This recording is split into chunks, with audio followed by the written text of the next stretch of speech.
ബിജെപിയുടെ പ്രകടന പത്രിക ഇന്ന് പുറത്തിറക്കുകയാണ്. തിരുവനന്തപുരത്ത് നടക്കുന്ന ചടങ്ങിൽ ദേശീയ അധ്യക്ഷൻ നിതിൻ നബീനാണ് പത്രിക പുറത്തിറക്കുക. അതിവേഗ റെയിൽ പദ്ധതി പത്രികയിൽ ഇടം പിടിക്കുമോ എന്നതാണ് ആകാംക്ഷ. യുവജനങ്ങളുടെ വോട്ട് ലക്ഷ്യമിട്ടുള്ള വാഗ്ദാനങ്ങൾ പ്രകടന പത്രികയിൽ ഇടം നേടുമെന്നാണ് സൂചന. അരുൺ ചേരുന്നുണ്ട് കൂടുതൽ വിവരങ്ങളുമായി. അരുൺ, ജനങ്ങളെ വോട്ടർമാരെ കൺവിൻസ് ചെയ്യും വിധത്തിലുള്ള പ്രകടന പത്രിക ആയിരിക്കുമോ പുറത്തിറങ്ങുക? എന്തൊക്കെയാണ് പ്രതീക്ഷ?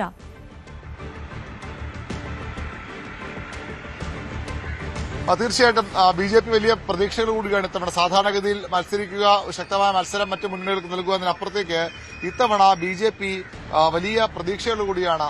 ഒരുപക്ഷെ ഇരട്ടക്കത്തിലേക്ക് വരെ കടക്കാവുന്ന വിധത്തിൽ സീറ്റ് ലഭിക്കുമെന്ന പ്രതീക്ഷ ബി.ജെ.പി കേന്ദ്രങ്ങൾക്കുണ്ട്. അത് മുന്നിൽ കണ്ടുള്ള ഒരു പ്രകടന പത്രികയാകും ബി.ജെ.പിയുടെ ദേശീയ അധ്യക്ഷൻ നിതിൻ നബീൻ പുറത്തിറക്കുക. ഇന്ന് അദ്ദേഹം രാവിലെ 10 മണിയോടുകൂടി തലസ്ഥാനത്ത് എത്തുന്നുണ്ട്. 1 മണിക്ക് അദ്ദേഹത്തിന്റെ റോഡ് ഷോ ആറ്റിങ്ങൽ മണ്ഡലത്തിൽ ബി.ജെ.പി ദേശീയ അധ്യക്ഷന്റെ റോഡ് ഷോ ഉണ്ട്. അതിനുശേഷം 1 മണിയോടുകൂടിയാണ് തിരുവനന്തപുരത്ത് പ്രകടന പത്രിക പുറത്തിറക്കുന്നത്.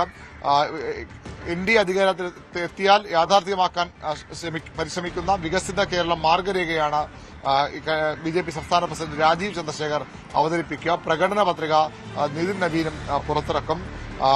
ഇതാണ് മാറ്റം, ഇതാണ് വികസിത കേരളം എന്ന തലക്കെട്ടോടുകൂടിയാണ് വികസന രേഖ എൻ.ഡി.എ പുറത്തിറക്കുന്നത്. കേരള വികസനത്തിന് കുതിപ്പേകുന്ന നിർദ്ദേശങ്ങൾ മാർഗരേഖയിൽ ഉണ്ടാകുമെന്ന് ബി.ജെ.പി അവകാശപ്പെടുന്നു.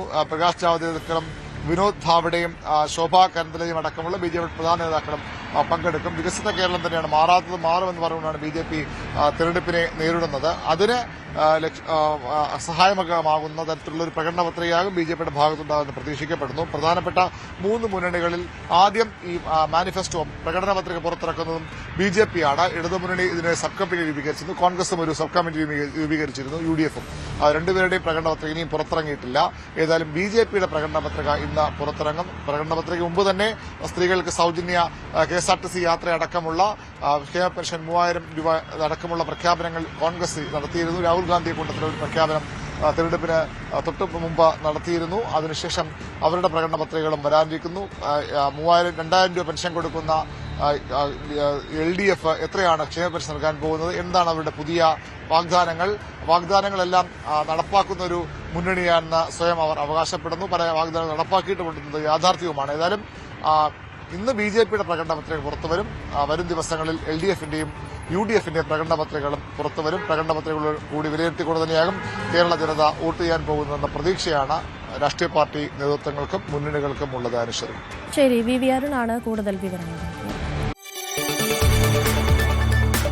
കൂടുതൽ വാർത്തകൾക്ക് news 18 Keralam YouTube channel subscribe ചെയ്യുക.